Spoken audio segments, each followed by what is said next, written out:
Shalom. Welcome to A Faithful Life. My name is Imuna Yisrael, and this is day number 25. If you could believe it, we are growing wise, people. Stick with it. I know sometimes we start off strong. I saw a lot of people like, yeah, I'm going to do the Proverbs shop. And then like, and that's how life is. We get that hype at the beginning, in the middle we get a little low, and at the end we pick it up. So, let's pick it up. We got like, what, today the 25th, like 6 more days to go. It's a beautiful thing, capping it off at the end with the Proverbs 31 community discussion. So let's keep it moving. The very first verse 1 says, "These are the Proverbs of Solomon, which the men of Hezekiah, king of Judah, copied out." And to me, the copied out part is what they wrote them down. They copied it out from wherever Solomon was keeping his proverbial saying. And so, to me, that's like they say, write it down. And if something sticks out to us, that's a good practice to write it down, because when you write it down, it helps to etch it into your memory. Especially also when you say it over and over again, but also when you write it down, then it now becomes a part of you, and you'll be able to have memory recall when you're in a situation. Because it's one thing to say, oh yeah, I'm so wise, and we're getting all these wisdom in these 31 days, and then next month back to the same thing. It's really hard to break a habit. I was reading about what it takes to form a new pathway. Basically, you have rules or pathways in your mind, like information highways, and it's like the paths that are why they say it's hard. I was trying to find out why it's so hard to break habits, because it's basically like trotting or cutting some new way through a thicket forest. That's what it's like to create a new habit, where you have to trot that path over and over and over again for it to become a new habit. And it's very easy to jump back on the other track and do what you've been accustomed to doing. You ever entered a classroom when you used to be in school, and you sat in that one seat the first day? You've never been in the class before, but that day you sat in that seat. The next day you sat in that seat. Now all of a sudden, the third day, the fourth day, this is my seat now. And then if you see someone else in the seat, you get mad, like, what are they doing in my seat? Or say it's a parking spot that's by your house, or whatever the case may be, if you live in a complex or whatever. And the first day you park, that's my, oh, I got a good parking spot. But now after that, you expect to get that parking spot every time. That's how the human mind works. It's a strange thing. We learn by repetition. We learn by doing it over and over, or saying it over and over again. And it's funny how easy habits are to form, especially if they're filling some need that we may have, or some gratification.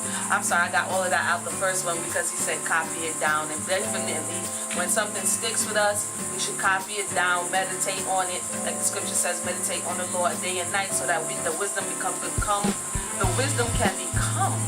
I'm getting tongue-tied, a part of us. Verse 16 says, "Have you found honey?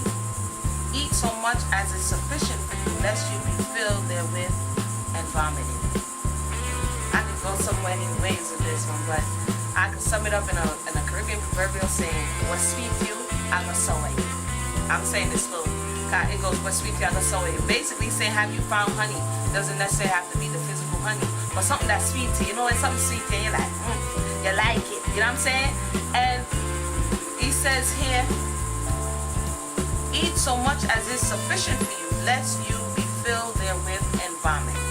If you eat too much candy or eat too much sweet things, at first it's sweet, but eventually it sours. It sours you. It makes you feel sick. A little child, they're eating all the cake and the thing, and then at the end of the night they're like, "Oh, mommy, I don't feel good." Because too much sweet stuff is not good. And this could be physical food, or it can be too indulging in too many things that sweet you. You know what I'm saying? At the end, it's gonna be a bitter road. So this is definitely some advice that today, where everything is overindulged, and then at the end, I need Weight Watchers, I need this, I need that, I need that, I need that, because I went too far. There is no balance. It's self-government. What's the word here? I advocate for self-government. We too often have or need external. For instance, my lovely daughter, she likes to she's a communicator, let me just put it like that. And one day I saw her come and she put sticker on her lip. I said, "Why do you have those stickers on her lip?" And she said, "Oh, so that it can help me to stop talking." And I said to her, "Baby, you have to learn to govern yourself from within. Yes, we have external reminders as we're growing, but when we get to a certain point within your mind, you have to have a gate on your lips to say, you know what, maybe I'm talking a bit too much, and you will be able to gauge yourself and determine to balance yourself. This is what I'm getting from Solomon here. He says, eat what is sufficient. That means you have to have a limit. You can't just go without limit and then at the end cry for help and aid. So that to me was a deep one, and it's relevant every day. It's something that we as parents have to teach the children. We have to teach them to govern yourself. You can't go in the kitchen and see your favorite whatever, homemade bread or whatever your mother, your father just made, and just want to, as they say, yam off everything.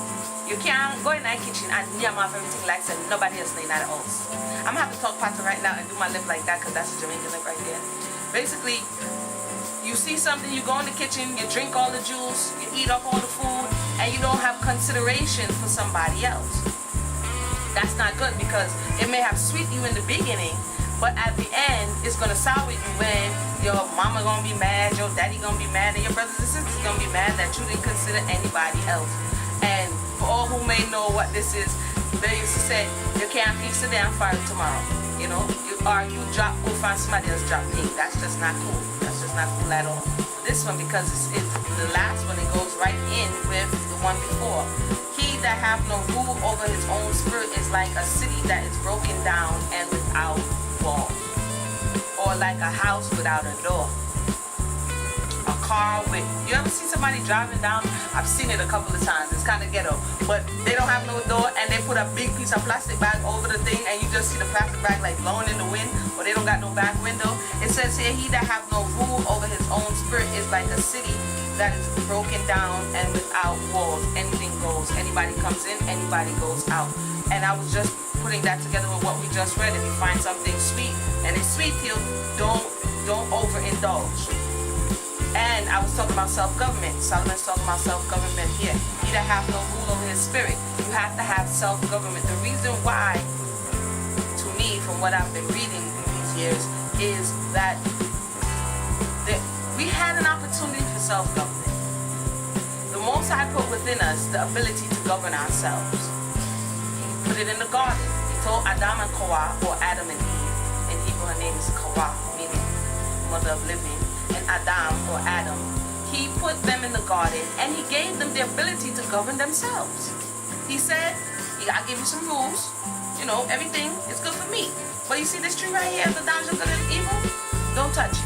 Because the day in which you touch of it, you shall surely die. You had the ability, we as humanity, had the ability of self-government. Once it is that we step outside of, we didn't have rule over our spirit. And again, that's another story for another day, because it goes on to, you know, the woman is the one who went out and she touched it. I know the fellas gonna be like, yeah, see? But that's why we don't want to listen to y'all. But that's a whole nother story for a whole nother day. But the point of it is self-government. When we got expelled out of now this Gan Eden, or the Garden of Eden, we are now in a place where it is that others are governing. The Creator made it so that He alone is to govern over the people. And because He resides within us, we should have some kind of self-government. Now we see it that Israel went along, and the people multiplied on the earth, and they wanted to put man to govern over each other. And the problem with that is the last verse. A lot of times, 9 times out of 10, 99.9 times out of 10, because the person who's ruling doesn't have self-government over themselves. In turn, how can we really govern over each other? And we see that in the parent to child. The parent doesn't have government over themselves, and they try to govern over the child, and it doesn't really work out, because we're outside of the original design, which is from within. The Creator within. He put His law. That's why He said the new covenant coming back, Jeremiah 31, is going to be within your inward parts. He's writing on the tablet. You should be able to say to yourself, I've had enough. You should be able to say to yourself, I should not do that. That is stealing. He says, nobody's going to come in that time saying, know ye the Most High, for they all shall know me, from the least to the greatest. We will have, again, self-government. We're looking for outside of ourselves people to rule us and to tell us what to do. But the reality is, when we elevate to that level of where the Most High created us in the beginning, a little bit lower than the Malachim or the angels, and we get back to the point where it is that we know not to steal, we know not to lie, we know not to rob, we know not to worship false deities, for they're not the true and living power. When we get back there, then I gotta say, because that's when we, because we're always looking for somebody, and then, you know what it is? Let's don't get long, I don't want to go long, but to me, because I always ponder these things often, I could be right, I could be wrong, I could be half right, it's just me pondering. We want somebody to rule over us outside of the Creator, because we don't want to take personal responsibility for ourselves, and we want to be able to blame somebody when things don't go correctly, because if it is that we take the personal responsibility, the only person that we're gonna have to blame is ourselves. And humanity seems to I like saying humanity because it's not religious, it is a human issue that's going on. We like to blame other people. Check the garden. I'm back to the garden again, and then I will cut it short because these is, I love it. But check the garden. Eve, Adam, and serpent, or the Nakash. What's the first thing? Adam, what's this thing you did? Oh, it was the woman. There goes the blame. Fruit, it's her, not me.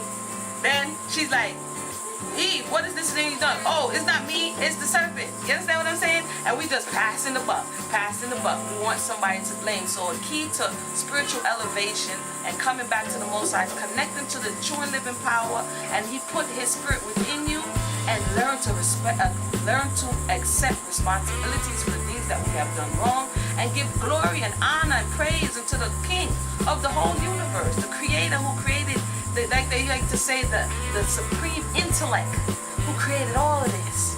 And He gave us the ability to get to a point where it is that we don't have to pass the buck anymore. I am going to say shalom on that note, because I could go for a minute on this one.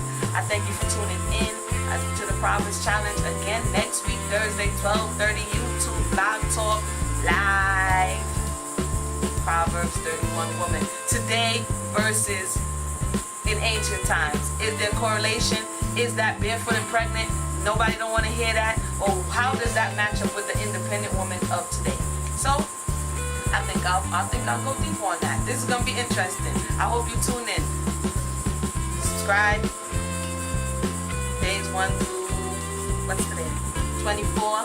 Please, thank you, share. Remember to use our nice words. Please, thank you, share. So I'll say that again. Please subscribe. Please share, and please check out days 1 through 24. Have a blessed day. Shalom.